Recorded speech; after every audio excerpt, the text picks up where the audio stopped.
बाप तो बाप होता है। पिताजी वो है जो आपको गिरने से पहले थाम लेता है, लेकिन आपको ऊपर उठाने की बजाय आपके कपड़ों से मिट्टी हटाता है और आपको फिर से कोशिश करने के लिए कहता है।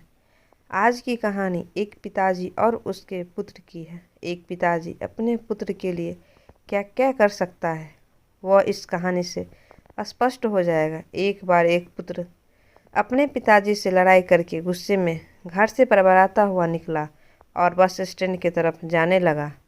वह मन ही मन में बोल रहा था कि पता नहीं कितने रुपया छुपा के रखे, लेकिन मेरे लिए एक मोटरसाइकिल नहीं ले सकते। मैं यहाँ से चला जाऊँगा और तब तक नहीं आऊँगा जब तक अपने रुपया से मोटरसाइकिल नहीं खरीद लेता। उसे पैरों में कुछ चुभने का एहसास हुआ। नीचे देखा तो उसने पाया कि जल्दीबाजी में उसने अपने पिताजी के जूते पहने हुए हैं। उस जूते में कील उभरी हुई थी जो बार बार उसके पैरों में घाव किए जा रही थी। लेकिन उस समय गुस्सा ज़्यादा था, इसलिए वो आगे बढ़ता चला गया। फिर उसे याद आया कि वह पिताजी का बटुआ भी साथ लेकर आया है। तो उसके दिमाग में आया कि क्यों ना आज अपने पिताजी का बटुआ चेक किया जाए, जिसे आज तक उसके पिताजी ने किसी को हाथ तक लगाने नहीं दिया। जब उसने अपने पिताजी के पुराने बटुआ को खोला तो उसमें रुपया तो नहीं निकले, लेकिन रुपया की जगह एक डायरी रखी हुई थी। उसने सोचा कि यहाँ पर खजाना छुपा रखा है, जरूर इस डायरी में लिखा होगा कि किसने कितने रुपया लेने हैं या फिर किसको कितने रुपया पिताजी ने दिए हैं।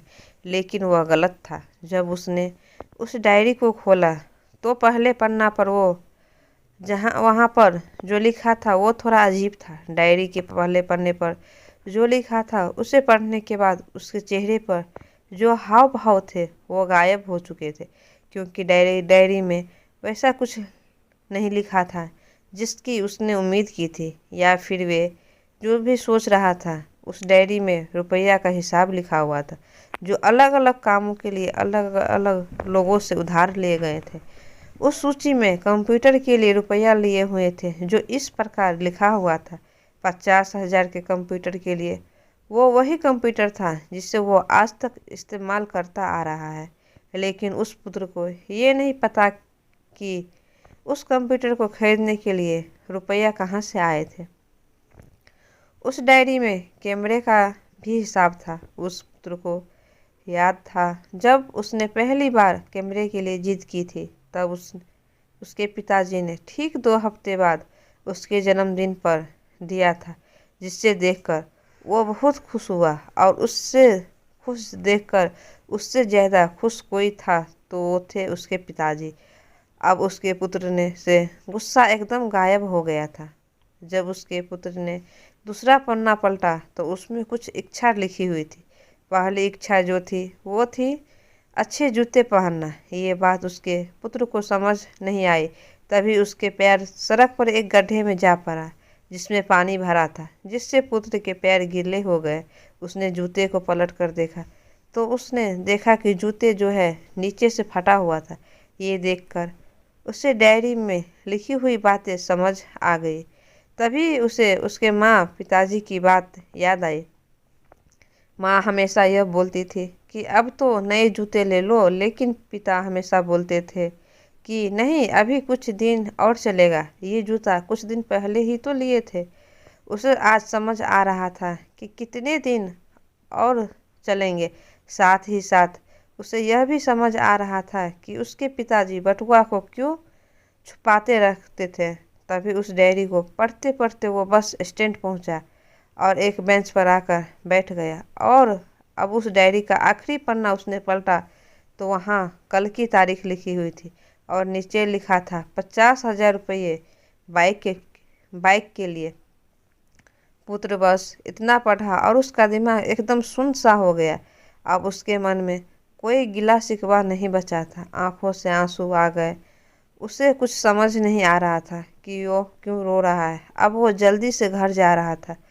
जूते में लगी कील अब तक उसके पैरों में घाव कर चुकी थी।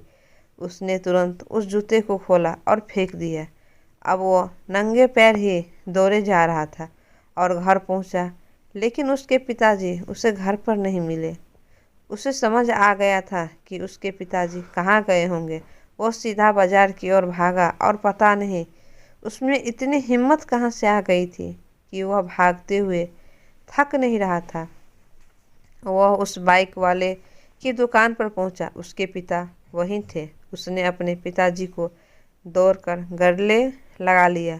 उसके आंखों में आंसू रुकने का नाम नहीं ले रहे थे। उसके पिताजी समझ नहीं पा रहे थे। उसने पिताजी से कहा कि पापा, मुझे मोटर बाइक नहीं चाहिए आपका, आप अपने लिए जूते ले लीजिए। अब आज से मैं जो कुछ भी करूँगा वो अपने दम पर करूँगा, अपने मेहनत से करूँगा। दोस्तों, हमेशा अपने माँ पिताजी का आदर करें, और वो भी यदि किसी चीज़ के लिए मना करे तो आप उनकी मजबूरी को समझिए। फूल कभी दो बार नहीं खिलते, जन्म कभी दो बार नहीं मिलते। मिलने को तो 1000 लोग मिल जाएंगे, लेकिन हजारों गलती माफ़ करने वाले माँ बाप नहीं मिलते। यदि आपको यह कहानी आपको अच्छी लगी तो हमें कमेंट करके बताएं, और इस कहानी को सब्सक्राइब करना न भूलें।